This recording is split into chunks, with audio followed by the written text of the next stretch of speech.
بسم اللہ الرحمن الرحیم۔ ایک بزرگ فرماتے ہیں کہ میں ایک مرتبہ حج کو گیا۔ میں طواف کر رہا تھا، میری نگاہ ایک ایسی حسین عورت پر پڑی جس کے چہرے کا حسن چمک رہا تھا۔ میں نے کہا، اللہ کی قسم، ایسی حسین عورت میں نے آج تک نہیں دیکھی۔ یہ اس کی چہرے کی چمک، ساری رونق اس وجہ سے ہے کہ اس کو کبھی کوئی رنج اور غم نہیں پہنچا ہوگا۔ اس نے میری بھی بات سن لی، کہنے لگی، تم نے یہ کیا کہہ دیا؟ اللہ کی قسم، میں غموں میں جکڑی ہوئی ہوں اور میرا دل فکروں سے اور آفتوں سے زخمی ہو چلا ہے، اور کوئی بھی میرے غموں میں میرا شریک نہیں رہا۔ میں نے پوچھا، کیا ہوا؟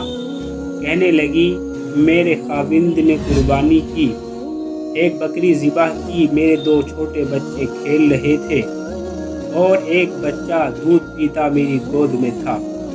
میں گوشت پکانے کے لیے اٹھی تو ان دونوں لڑکوں میں سے ایک نے دوسرے سے کہا، میں تجھے بتاؤں کہ ابا نے بکری کیسے ذبح کی؟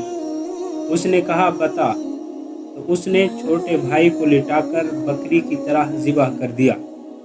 پھر وہ اس کو ذبح کر کے ڈر کے مارے بھاگ گیا اور پہاڑ پر جا چڑھا۔ وہاں ایک بھیڑیے نے اس کو کھا لیا۔ باپ اس کی تلاش میں نکلا اور ڈھونڈتے ڈھونڈتے پیاس کی شدت سے مر گیا۔ میں دودھ پیتے بچے کو بٹھا کر ذرا دروازے تک گئی کہ شاید خاوند کا کچھ پتہ چلے۔ وہ بچہ گھسٹتا ہوا ہانڈی کے پاس پہنچا جو چولہے پر رکھی ہوئی تھی، جوش سے پک رہی تھی۔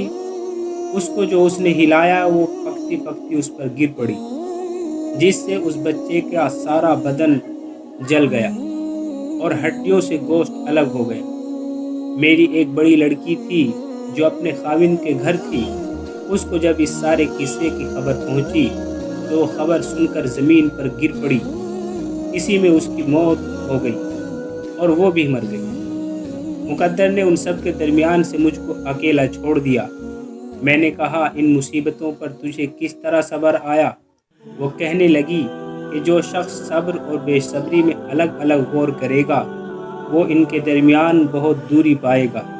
صبر کا انجام اچھا ہے اور بے صبری پر کوئی ثواب نہیں۔ پھر اس نے کہا کہ میں نے صبر کیا اس لیے کہ صبر بہترین اعتماد کی چیز ہے، اور اگر بے صبری سے مجھے کوئی فائدہ پہنچ پاتا تو میں کرتی۔